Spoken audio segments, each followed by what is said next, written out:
Buonasera, ben ritrovati, edizione straordinaria, siamo nell'ultima fascia delle nostre edizioni straordinarie, lo avete sentito anche nel corso dei telegiornali, a 10 giorni esatti dalla vera e propria fase 2 con la riapertura di molte attività. I dati sul contagio in Veneto sono davvero incoraggianti, dai tamponi effettuati non si registrano nuovi focolai ed effetti il bollettino regionale di questa sera parla di 2 persone, 2 casi positivi in più rispetto a questa mattina, quindi di casi attualmente positivi nel Veneto sono 1949, 2142 invece le persone in isolamento domiciliare. Per quanto riguarda i ricoveri sono 139 le persone ricoverate in ospedale, 7 ancora in terapia intensiva, 4 i decessi rispetto alla mattinata. E dunque tutto è ripreso, insomma gran parte delle attività sono riprese, anche gli studi dentistici. Noi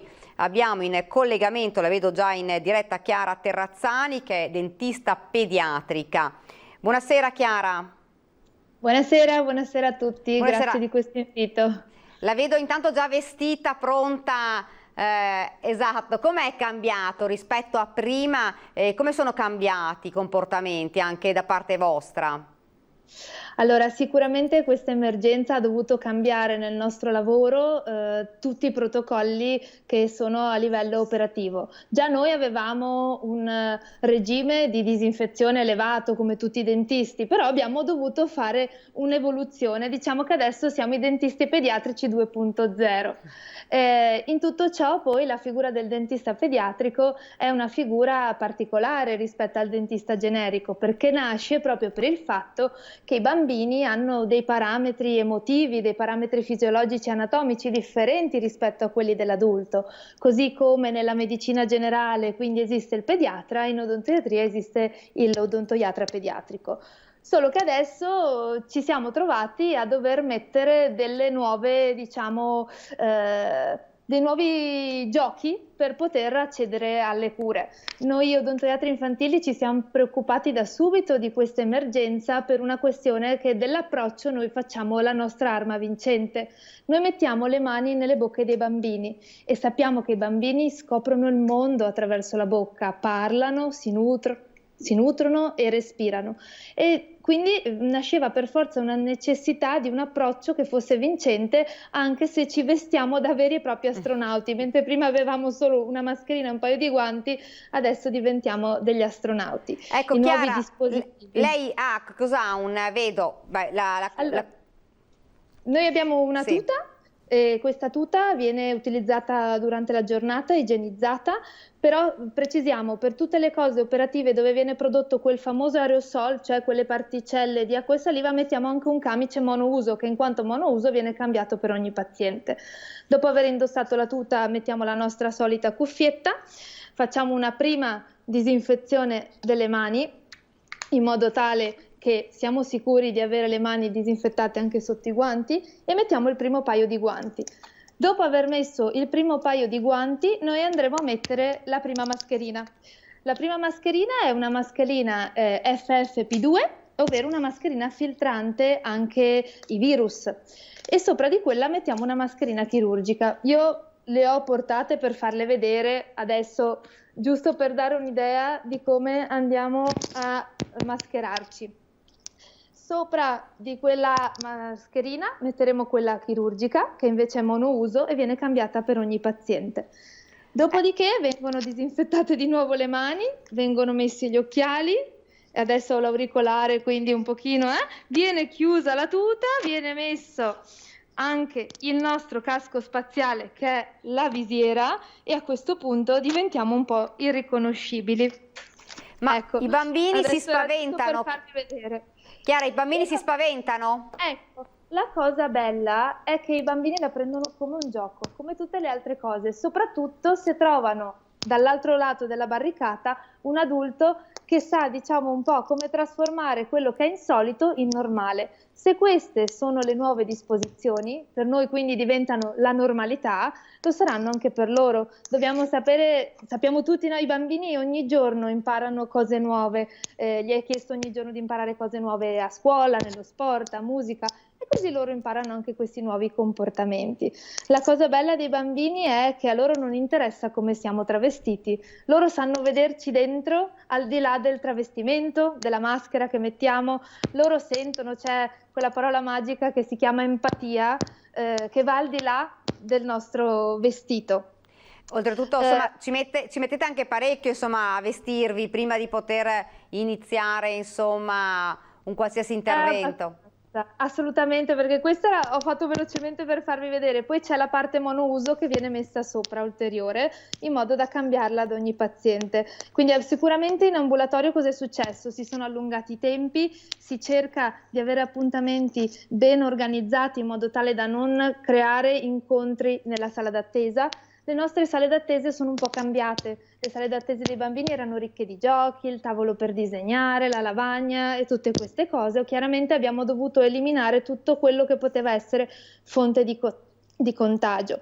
E nasce per questo un nuovo modo di fare odontoiatria. Siccome abbiamo avuto uno stop obbligato, come tutti siamo stati fermi 2 mesi, abbiamo usato molto i mezzi virtuali, abbiamo risolto telefonicamente e virtualmente problematiche anche attraverso telefonate via Skype, e così ho iniziato per le nuove visite a fare un colloquio via Skype in modo che loro possano vedermi perlomeno così, in modo che io possa spiegargli prima come mi vesto, perché quando arrivano io avrò già tutto il mio vestito da astronauta. Per questo motivo a casa gli do una specie di patentino dove c'è disegnato un astronauta, un casco vuoto, loro devono disegnare il loro volto, trovare un nome in codice per poter fare questa nuova missione spaziale. Diciamo che abbiamo un po' trasformato questa situazione in una vera e propria avventura, perché dopo tutto ai bambini piacciono le emozioni, la felicità e la bellezza.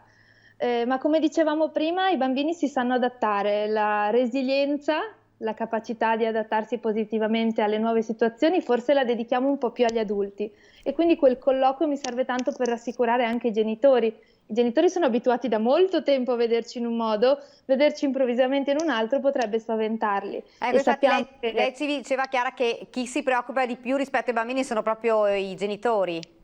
Certo, come in tutte le cose chi si preoccupa di più è il genitore, soprattutto nel venire dal dentista, perché hanno anche le loro esperienze sulle spalle, e quindi nel momento in cui possono vederci diversamente potrebbero preoccuparsi. Vedo che invece, dando una spiegazione, noi o una telefonata Skype o una mail o una chiamata arrivano molto serenamente, e anzi trovare un protocollo preciso li rassicura, perché in questo momento bisogna anche essere rassicurati che vengano prese le giuste misure di prevenzione del coronavirus. Ecco, durante questo stop, insomma, avete fatto proprio gli interventi di urgenza. Adesso ovviamente hanno cominciato a tornare i bimbi per gli interventi, quelli, insomma, diciamo meno importanti, ecco.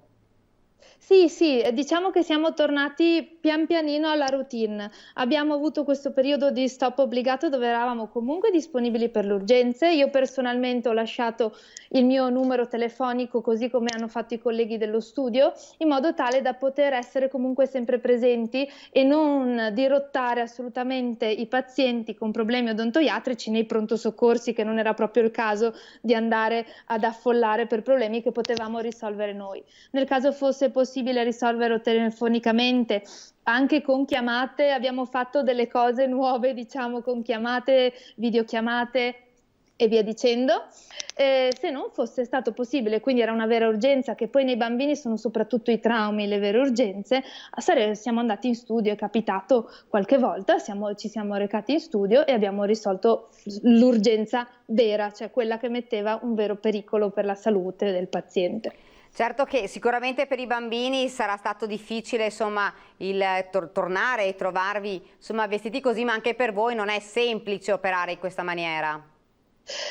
Diciamo che allora i bambini per loro, diciamo che venire dal dentista è sempre qualcosa di emozionante.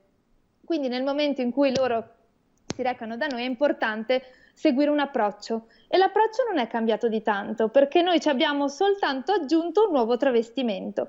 L'approccio significa che noi gli spieghiamo tutte le cose con una tecnica che si chiama tell, show, do, cioè gliele raccontiamo, gliele mostriamo, gliele facciamo provare. Loro si divertono, ridono, ci sono bambini che quando gli dico che sono un astronauta iniziano a ridere, poi in realtà mi dicono ma guarda che sembri un giardiniere, perché le visiere per le cose operative sembrano proprio quelle dei giardinieri e loro si divertono.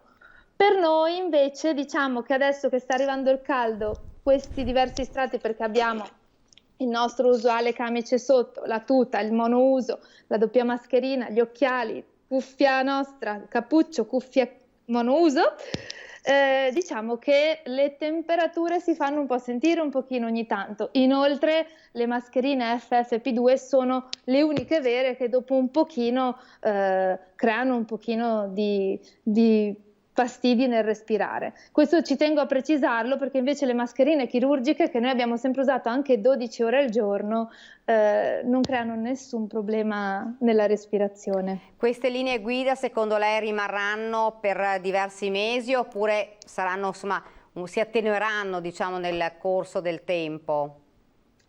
Io credo che, visto la modalità di questo nuovo virus che prima non si conosceva, siccome noi siamo sempre stati abituati a prevenire le infezioni crociate, quindi noi avevamo delle altre, mi passi il termine, brutte bestie da cui difendere i nostri pazienti, quindi malattie importanti, l'HIV, l'epatite, tutte queste malattie noi eravamo abituati ad affrontarle. Questa si sommerà semplicemente e magari si inizieranno leggermente a diminuire alcune cose solo quando siamo veramente sicuri che non vi sia più pericolo, ma siccome anche solo un caso potrebbe creare un problema, probabilmente per un pochino ancora noi dovremo prenderle tutte queste misure. Può essere forse che invece della tuta useremo solo il camice monouso per ogni paziente, però non credo tanto di meno, perché è soltanto qualcosa in più che mettiamo nel nostro protocollo. Ovviamente al termine di ogni paziente, piccolo paziente, dovete sanificare tutto quanto. Assolutamente, per questo i tempi si allungano, perché tra un paziente e l'altro abbiamo la necessità di circa 20 minuti, anche mezz'ora, dipende da cosa viene fatto. Nel momento in cui il paziente ha finito la seduta operativa, viene tutto igienizzato con alcol, in modo tale che durante la deposizione dell'aerosol vi siano già le superfici spruzzate d'alcol. Solo dopo minimo un quarto d'ora potremmo passare invece alla disinfezione delle superfici con i nostri usuali disinfettanti che sono molto più potenti dell'alcol e che quindi possono comunque difenderci da tutte le altre malattie da cui ci siamo difesi finora. Dopo tutto questo procedimento, mentre avviene tutto questo procedimento, tutto il materiale usato va in autoclave, in modo che manipoli, puntali, tutto va in autoclave e torna sterile, compreso tutto quello che viene utilizzato.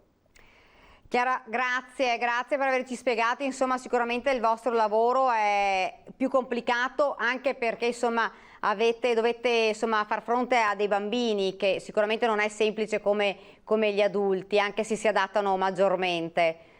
Sicuramente, anche perché anche a loro mettiamo un camice monouso, una cuffietta e quindi anche loro hanno una novità, anche loro hanno un vestito per andare nello spazio, che magari ci sono quelli problematici, perché io tratto anche bimbi speciali, diciamo, che non subito possono accettare e quindi lì bisogna avere un approccio ancora più lungo per farglielo accettare, ma mai la sicurezza viene messa in discussione. Grazie davvero Chiara, grazie e buona serata. Niente, grazie a lei e buona serata, arrivederci. Grazie, arrivederci. Dunque vedo che c'è la pubblicità, quindi ci fermiamo un attimo per una piccola pausa pubblicitaria e poi torneremo qui in studio.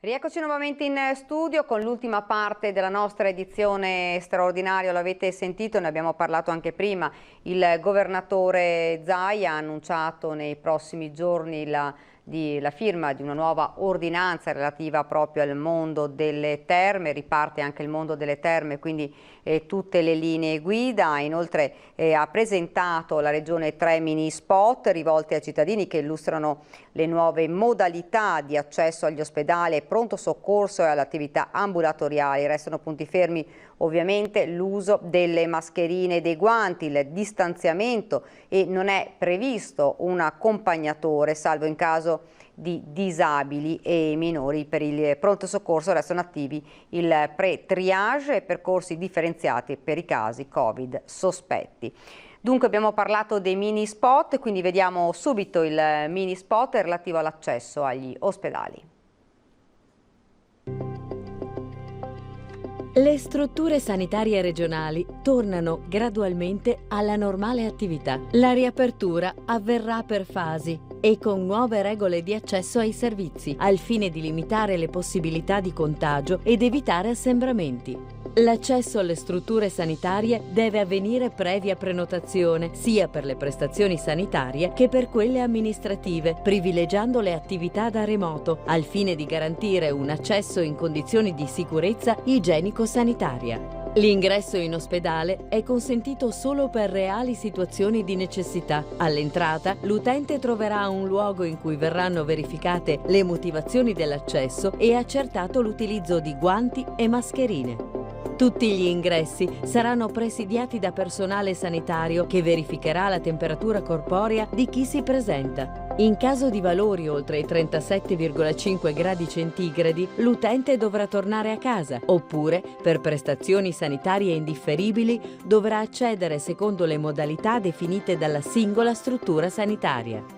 In caso di coda, gli utenti in attesa dovranno mantenere la distanza interpersonale di sicurezza di almeno 1 metro. Non sarà consentito l'ingresso di accompagnatori, fatta eccezione per minori, disabili o comunque non autosufficienti, persone fragili in genere o con difficoltà linguistiche. Al fine di evitare assembramenti, gli utenti potranno accedere all'ospedale con un anticipo di massimo 15 minuti rispetto all'orario del loro appuntamento. In tutti i locali delle strutture sanitarie va assicurata una distanza fra le persone di almeno 1 metro, specie negli spazi comuni. La Regione Veneto raccomanda infine la necessità di ridurre al minimo la permanenza negli spazi ristretti, come ascensori, servizi igienici, antibagno.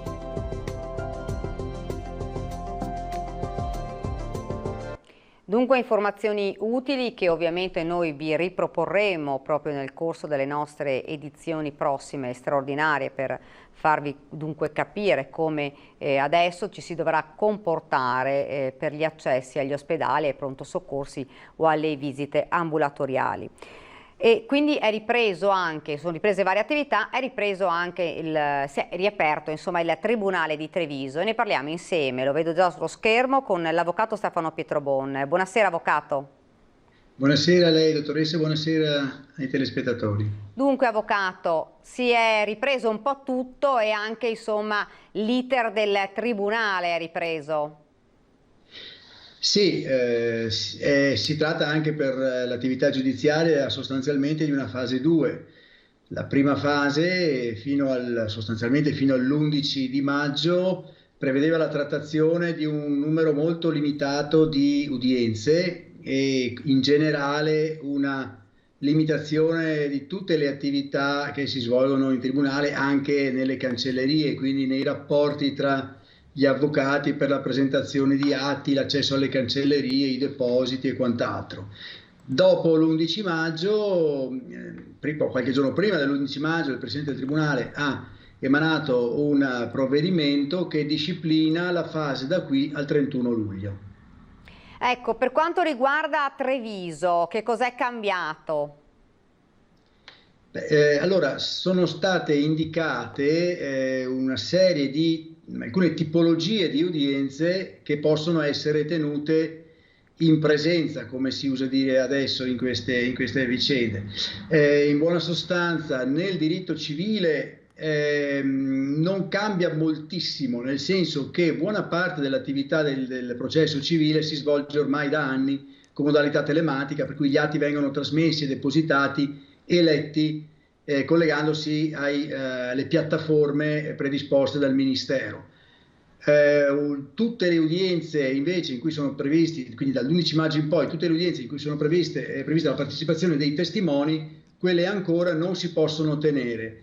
sono, diciamo, consentite quelle udienze in materia familiare o quelle udienze nelle quali devono essere assunti dei provvedimenti che hanno carattere di urgenza. Direi che la maggior parte delle udienze civili in sostanza è rinviata a settembre.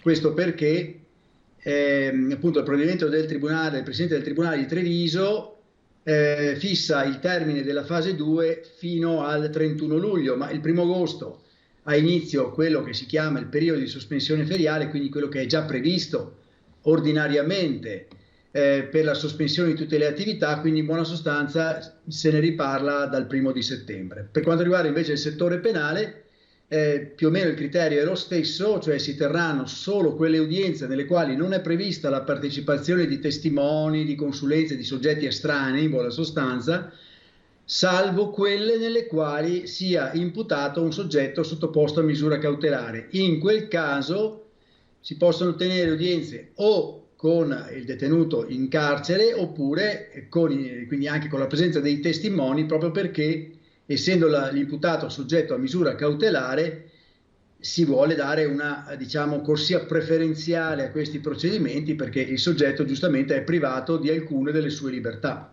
Dunque, avvocato, per capire, insomma, slitteranno parecchio, insomma, i processi civili o penali, insomma, sicuramente a dopo settembre.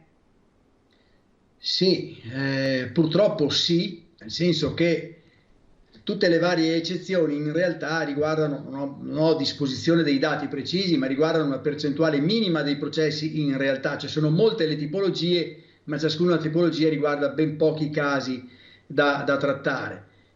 Questa disposizione crea un problema in proiezione futura, perché tutti i processi che oggi non si trattano e che quindi verranno rinviati a dopo il 1° settembre incontreranno udienze già cariche di processi. Io questa mattina ho avuto un processo di quelli appunto per i quali è prevista la trattazione, è stato fissato un rinvio abbastanza breve a settembre perché l'imputato è soggetto a misura cautelare, ma è già un'udienza già ingolfata di processi, per cui sarà un'udienza comunque un po' difficile da tenere.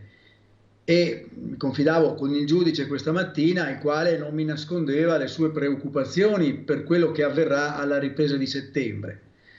Questi provvedimenti, se posso proseguire, cara dottoressa, sono determinati appunto da un provvedimento del Presidente che, decidendo nell'ambito dell'autonomia che gli è riconosciuta dalle norme, ha dovuto tenere conto delle pressioni esercitate dal personale amministrativo. In buona sostanza il giudice, quando anche ben disposto a svolgere udienze il più possibile, il numero più alto possibile per smaltire i ruoli, si trova nell'impossibilità di provvedere in questo senso perché non ha il cancelliere. L'udienza penale prevede obbligatoriamente la presenza del cancelliere e il personale amministrativo al momento adotta un sistema di turnazione che limita molto la presenza in ufficio del personale amministrativo, e questo, mi sia consentito dirle, probabilmente per pressioni provenienti diciamo, dal sindacato o comunque dal personale amministrativo, dalla dirigenza amministrativa, che a mio avviso poteva forse dimostrare una maggiore disponibilità a far funzionare un sistema giustizia che è già al collasso. Lei è entrato in questi giorni in tribunale, com'è il clima? Ma io sono entrato in questi giorni dopo l'inizio della fase 2, quindi dopo l'11 maggio, sono entrato diverse volte, non ho visto, sì, un certo maggiore afflusso sicuramente rispetto alla fase 1, però sì, certamente io frequento una certa parte del tribunale, la parte dove si tengono le udienze penali. I corridoi dove ci sono le aule civili e i giudici, i magistrati civili sono sostanzialmente vuote, deserte. Ecco, anche il suo lavoro ovviamente, la sua attività è cambiata, anche insomma il dover trovare, incontrare i clienti, non solo in carcere ma anche nello studio, insomma sicuramente è cambiato il sistema. Sì, è cambiato, e anche noi avvocati, anche quegli avvocati che hanno qualche anno in più alle spalle di vita lavorativa come me e come tanti come me, hanno dovuto inventarsi e diventare avvocati 2.0, no? Come si dice, e quindi impratichirsi con quelle piattaforme, quei sistemi, Teams, Zoom, anche questo Skype che usiamo lei ed io ora, ai quali non siamo fondamentalmente abituati. Il cliente, soprattutto il cliente penale, ha un bisogno proprio psicologico di avere un contatto fisico con l'avvocato. Sono inondato di mail, di telefonate, di richieste di colloqui via Skype, proprio perché il cliente sente questo bisogno, avverte, diciamo, il peso di un processo penale, magari più di un'azienda che certamente soffre questa situazione, ma che la risolve con qualche mail o qualche più breve comunicazione. Ecco, lei ovviamente andrà anche nel carcere per trovare parlare con i clienti. Noi avevamo visto, insomma, parliamo ancora di un po' di tempo fa, che si erano creati vari problemi nelle carceri, insomma, del Veneto, anche per poi paura di focolai e di contagi. Com'è la situazione? Attualmente le carceri che ho visitato in queste settimane sono abbastanza organizzate in realtà. Ci sono alcuni problemi, i problemi più grossi, a mio modo di vedere, per la mia esperienza, sono proprio i colloqui con il cliente. I colloqui con il cliente avvengono solamente in via fono. Non ho in nessun carcere nel quale sono detenuti i miei clienti, dispone di un sistema di videoconferenza come questo che stiamo usando appunto ora, e lei capisce che anche richiamando quello che ho detto prima, è molto difficile il dialogo, il colloquio, bisogna decidere strategie e quindi fare delle valutazioni in prospettiva che insomma sono un po' difficili. Spesso poi questi colloqui hanno dei tempi molto ristretti, cioè mentre per il colloquio con i parenti hanno ottenuto videoconferenze, colloqui prolungati, per gli avvocati ho dovuto volta a volta fare delle richieste alla direzione del carcere per consentire almeno alcuni colloqui più prolungati, perché in vista delle udienze dovevamo decidere assieme le strategie. Una situazione che non cambierà a breve, molto probabilmente, insomma. No, i sentori, le sensazioni sono quelle che questo sistema andrà avanti ancora per alcuni mesi, a meno che i dati che ci vengono dalle rilevazioni sanitarie non dicano qualcosa di diverso. Sento però dire in giro che in realtà la situazione non è così. Adesso purtroppo non ho avuto il modo, ero impegnato tra l'altro in una video lezione fino a pochi minuti fa, ero impegnato come relatore, non ho visto le ultime conferenze stampa. I dati che mi pervengono da alcuni luoghi d'Italia non sono così positivi, avverto una certa prudenza ancora. Sì, no, infatti diciamo che il Veneto a livello di contagi insomma sta andando davvero bene, e le parole anche del governatore oggi erano davvero rassicuranti. Non bisogna assolutamente abbassare la guardia, ma come diceva lei, purtroppo ci sono altre zone invece in Italia dove insomma la situazione rimane, non dico critica, ma rimane comunque ancora abbastanza grave. Sì, glielo confermo. Io devo recarmi nei prossimi giorni in Lombardia. Ho preso contatto con delle persone, magistrati, avvocati, e da parte loro avverto ancora una sottile vena di tensione. Quindi evidentemente la percezione del rischio che hanno in quei luoghi è diverso dalla nostra. Qui da noi siamo vicini al liberi tutti, no? Un'altra espressione che si usa in queste settimane. E prima, glielo confesso, insomma, con gli altri relatori della lezione che abbiamo tenuto, ci siamo intrattenuti in un locale all'esterno con tutte le dovute garanzie. Non tutti gli avventori osservavano le prescrizioni che il nostro governatore giustamente raccomanda. Avvocato, la ringrazio. Grazie a lei, grazie a voi tutti e buona serata e in bocca al lupo a tutti. Grazie avvocato, buon lavoro e buona continuazione. Grazie anche a lei e a voi. Grazie. Arrivederci. Dunque insomma avete sentito ovviamente insomma una situazione che non sarà facile per quanto riguarda i processi e le udienze sia penali che civili, insomma che andranno avanti probabilmente con il tempo. Molti verranno spostati da settembre in poi, quindi si saranno accavallati insomma i processi. Abbiamo parlato degli spot che la Regione ha realizzato per fornirvi delle notizie per quando si entra negli ospedali, e vi abbiamo mostrato quella proprio riguardo all'accesso degli ospedali. Ora vi mostriamo invece quello riguardo all'accesso ai pronto soccorsi. Vediamo se la regia riesce a mandarci in onda. La fase 2 prevede nuove norme di accesso alle strutture di pronto soccorso. L'utente ha l'obbligo di indossare mascherine e guanti, assicurando di mantenere la distanza di sicurezza interpersonale di almeno 1 metro.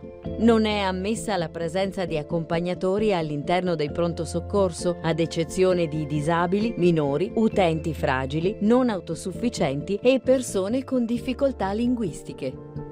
I pronto soccorso in questa fase mantengono percorsi differenziati per i sospetti Covid e per gli accessi per altre patologie. Al fine di identificare e indirizzare verso un percorso separato i sospetti positivi al virus, rimane attivo il pre-triage. In questa fase di preaccettazione vengono verificate le condizioni di salute dell'utente in rapporto al Covid-19.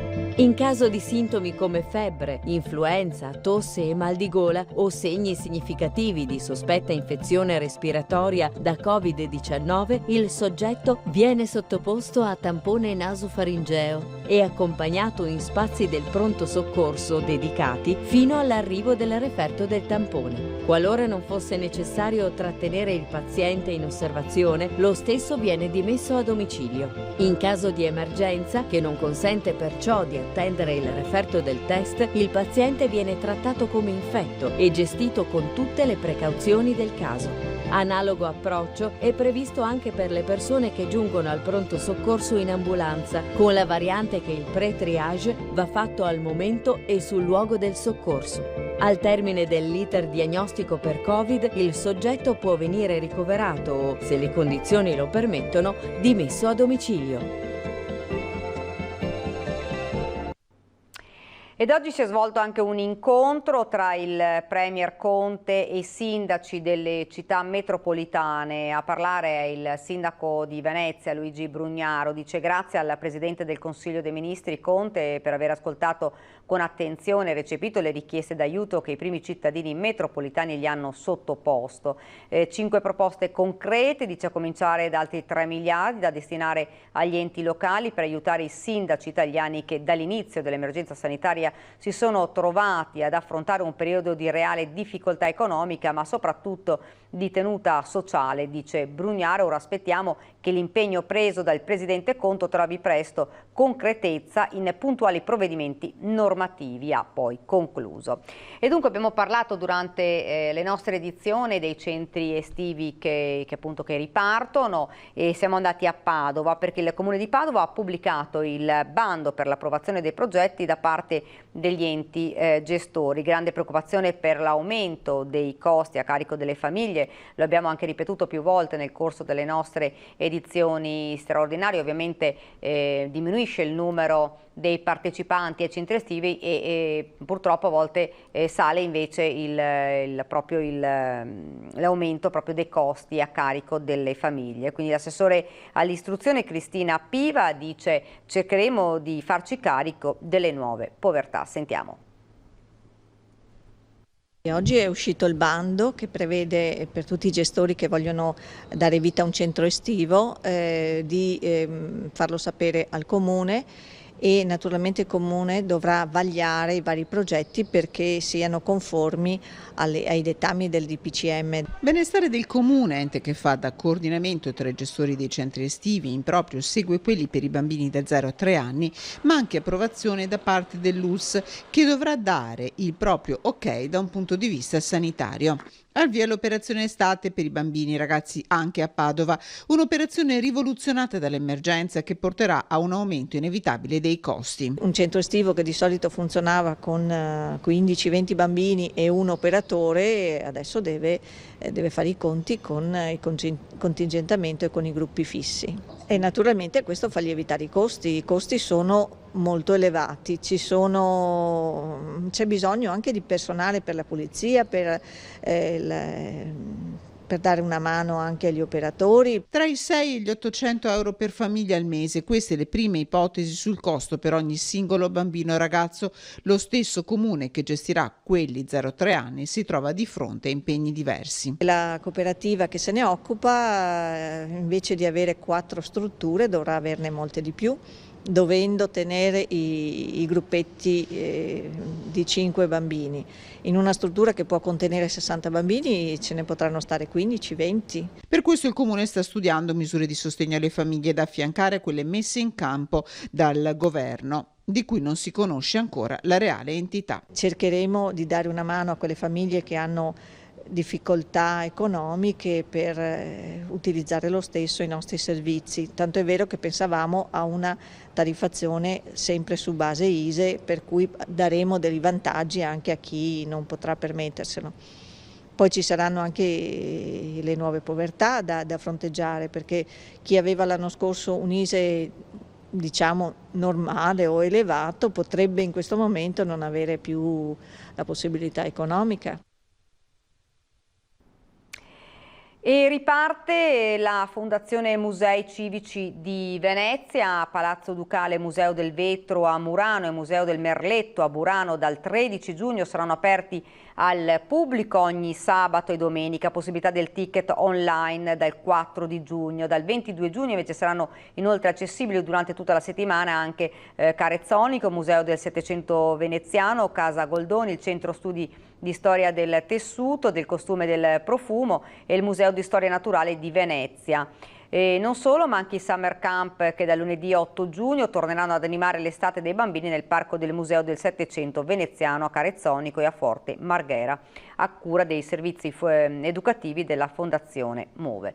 Queste dunque le notizie per quanto riguarda Venezia. Ed ora siamo alla nostra rubrica Bimbi in TV, continuate a mandarci i vostri video con i bimbi in TV, vi chiediamo di mandarci via WhatsApp al numero 351 1755 340, vi ricordo il numero 351 1755 340, non delle semplici foto ma dei brevi video, possibilmente in orizzontale, storie, giochi e passatempo dei nostri bambini che così potranno diventare, se lo vorrete, energia per tutti. E dunque abbiamo continuato a parlare durante questa edizione di questi spot realizzati dalla Regione. Sono 3 mini spot informativi per accedere nelle strutture ospedaliere. Ora vi facciamo vedere lo spot relativo all'accesso alle attività ambulatoriali. Accesso alle attività ambulatoriali. Le strutture ospedaliere della Regione Veneto riattivano le attività sanitarie ordinarie. Durante questa fase sono previsti accessi regolati solo per prestazioni urgenti e programmate, in cui i pazienti continuano ad avere l'obbligo di indossare guanti e mascherine. Ci si potrà presentare solo 15 minuti prima della visita, mantenendo gli uni dagli altri la distanza di sicurezza interpersonale di almeno 1 metro. L'ingresso in struttura, oltre a prevedere la misura della temperatura corporea, non ammette la presenza di accompagnatore, eccezion fatta per minori, disabili, utenti fragili, non autosufficienti e persone con difficoltà linguistiche. Per le visite di controllo, ove possibile, sono privilegiate le modalità a distanza mediante telefono, videochiamata, videoconferenza. Le prenotazioni per visite specialistiche ed esami diagnostici antecedenti la fase 1, rimaste dunque in sospeso, saranno rivalutate dai medici di medicina generale dei pazienti. L'utente in questa fase non dovrà fare nessuna ulteriore richiesta. La riprogrammazione delle visite verrà presa in carico dalla struttura sanitaria. In caso di conferma della priorità, i pazienti verranno ricontattati per fissare un appuntamento. Per le nuove prenotazioni di visite ed esami specialistici sarà possibile recarsi agli sportelli, ma per evitare assembramenti e lunghe attese si raccomanda l'utilizzo della prenotazione telefonica oppure online. riprende l'attività chirurgica ordinaria, gli utenti potranno sottoporsi a interventi chirurgici programmati. In ordine di priorità, nei giorni immediatamente precedenti il ricovero, i pazienti saranno testati con tampone nasofaringeo per Covid ed eventualmente eseguiranno una radiografia del torace. In assenza di sintomatologia clinica, i soggetti accederanno all'intervento chirurgico come pazienti no Covid.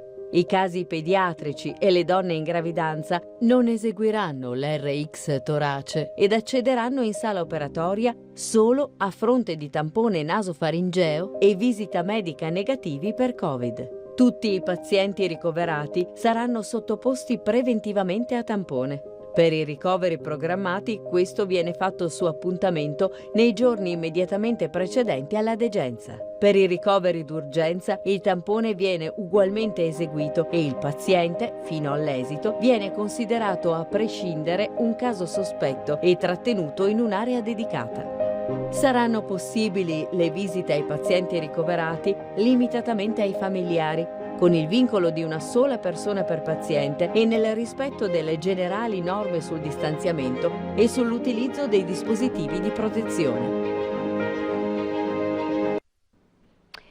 E dunque, insomma, avete sentito, fra qualche giorno Luca Zaia poi firmerà una nuova ordinanza relativa proprio al mondo delle terme, quindi insomma si riapre un po' tutto e già qualcuno sta pensando a dove andare, che cosa fare nelle vacanze, se si può andare, insomma dove sarà accessibile andare. Vediamo quali sono i programmi dei bassanesi dopo il lockdown. In prospettiva adesso dell'estate si parla già di vacanze, lei andrà in vacanza, dove andrà, com'è?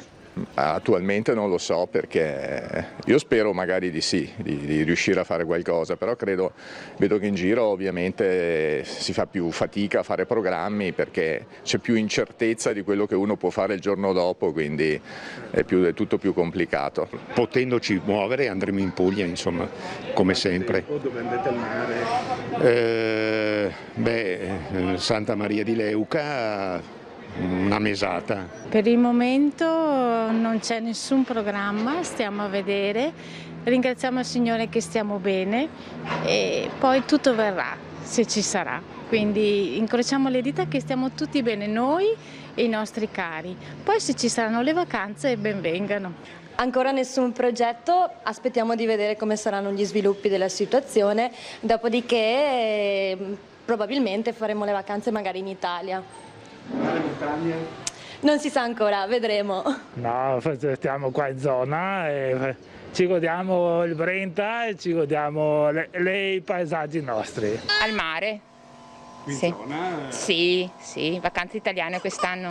Penso di fare una vacanza in montagna, abbiamo delle montagne meravigliose, penso alla zona di Sappada o anche la zona verso Cibiana, che sono molto belle, il passo Giau, sono meravigliosi. Mi sa che quest'anno mi tocca rinunciare, io ho problemi che non sono senza lavoro, ora sui bambini, quest'anno forse andremo sì, un giorno. Anche per loro, anche per lei che camminare sulla spiaggia, almeno manco una volta che cammino sulla spiaggia.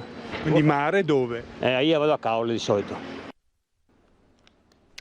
Siamo arrivati al termine di questa edizione straordinaria, vi ricordo l'edizione di domani con la consueta conferenza stampa di Luca Zaia. Grazie di averci seguito e arrivederci.